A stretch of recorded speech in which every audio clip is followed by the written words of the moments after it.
Welcome to this rapid revision session looking at the Munich Putsch of 1923, sometimes called the Beer Hall Putsch.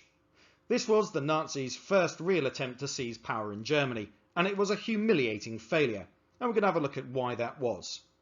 A reminder that the word putsch doesn't really have a direct English translation, but the closest we can get that is it's a forced push for power. Often it's applied to right-wing uprisings. So let's get into it. What were the causes of the putsch? There were various reasons why Hitler decided that November 1923 was the time to make an attempt to seize power. In the long term, right-wing groups had been unhappy with the Weimar Republic, blaming defeat in World War I on the November criminals who had stabbed the German army in the back, however nonsensical this view really was.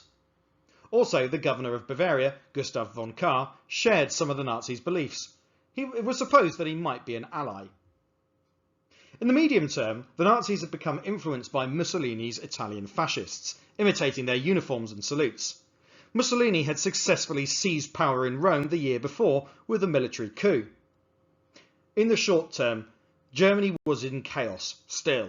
Hyperinflation was raging, the Ruhr was occupied by the French, and the people were generally very angry at the government. It is for these reasons that Hitler thought that this was the time to strike. Given how the putsch went, you might be forgiven for thinking that there wasn't really much of a plan, but there was, and here it is. The Nazis hoped to use force to overthrow the Weimar government, and in short, the plan was as follows. Firstly, Hitler and the SA would take von Kahr and the heads of both the army and police in Bavaria hostage. He would then force them to support Hitler's push for power. He'd already got the support of World War I General Erich von Ludendorff, who's shown in the picture at the top there standing next to Hitler. The leader of the police was Seisser, and the leader of the army, Lossow. The SA would then take control of the Munich army barracks. They expected both the army and local people to support the Nazi coup. That's because the army traditionally supported right-wing causes, but this is quite an assumption to make. Thirdly, the Nazis, and any supporters that they had gathered by that point, would embark on an armed march on Berlin, overthrowing the democratic government, much as Mussolini had done in Rome the year before. The plan was ambitious. It was also, in truth, unrealistic. That's the plan. Let's have a look at what actually happened. On the evening of the 8th of November 1923, von Kahr, Seisser and Lossow were all meeting at the Bürgerbraukeller Beer Hall in Munich. Unlike a British pub, which is usually pretty small, a beer keller or beer hall is a wide open space with lots of long benches.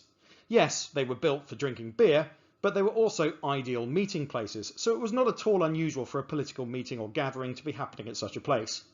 A later photograph of the Bürgerbraukeller is shown on this page here.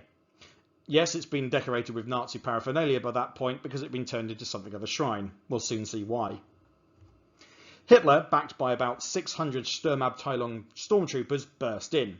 He fired a shot at the ceiling with a pistol and declared that he was taking over the government and Ludendorff would become the new leader of the German army. Hitler forced von Kahr, Seisser and Lossow to declare their support, at gunpoint. Meanwhile, Ernst Röhm and the SA took over the local police and army HQ. So far so good. But from here, the putsch quickly started to go very badly wrong. The plan quickly began to unravel, especially when the SA failed to secure the main army barracks. As it turned out, the army remained loyal to the Weimar government, which Hitler had not expected. Events then took a really farcical turn. Whilst Hitler was out of the room, Ludendorff released von Kahr, Seisser and Lossow. Some hostage keeper he turned out to be, though he had gained assurances that they wouldn't let the authorities know about the putsch. At 5 AM, Hitler and the SA prepared to assault the streets of Munich. But then it became obvious that von Kahr and the others had withdrawn their support, and they had alerted the authorities. Nevertheless, the assault was launched at about midday. It would not go well.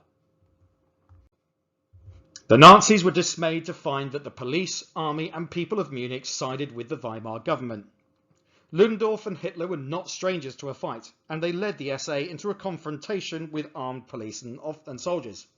Rifles were lowered, the SA spat at and insulted the police, and then, and it's not clear who had pulled the trigger first, but a shot was fired. In the volley of fire, 4 police and 14 Nazis were killed. Hitler was thrown to the ground, dislocating his arm but narrowly avoiding a hail of lead.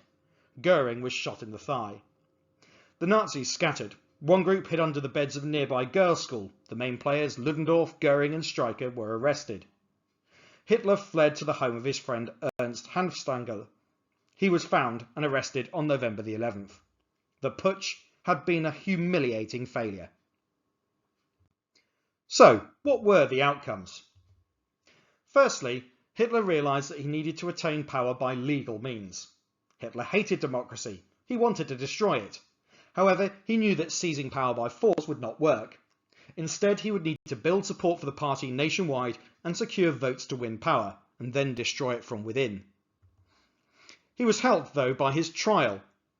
When he was put on trial for treason, it was actually a shambles of bias and propaganda.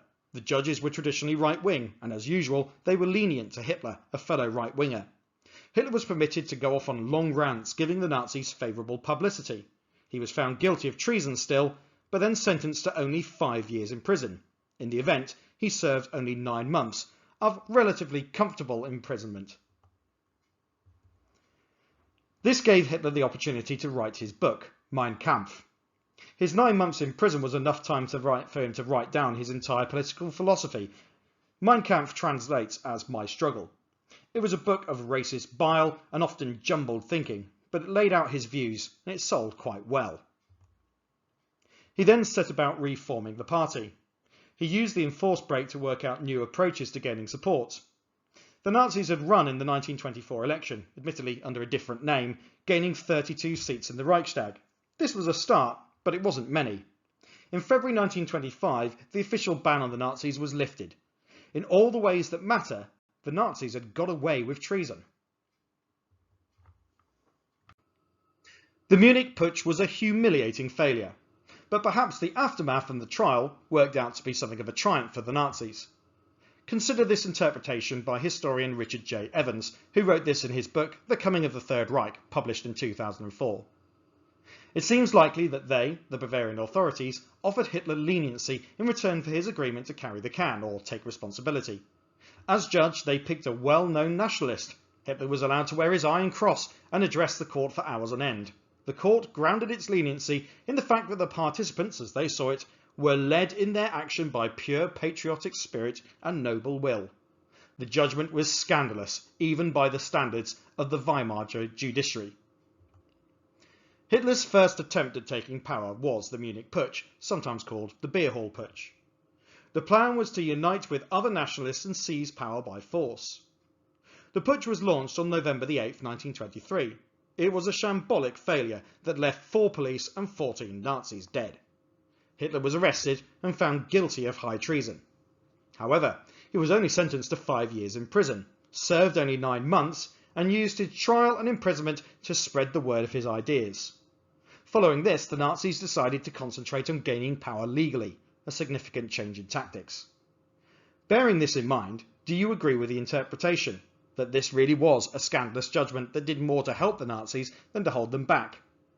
Whatever you think, we know that at this point the Nazis entered something of a lean period, but they were building up to something much bigger, and that would be terrible for the world. Anyway, that's the end of this particular rapid revision video. I hope it's been useful to you, and if it has, please do like the video and drop the channel as a subscription as well.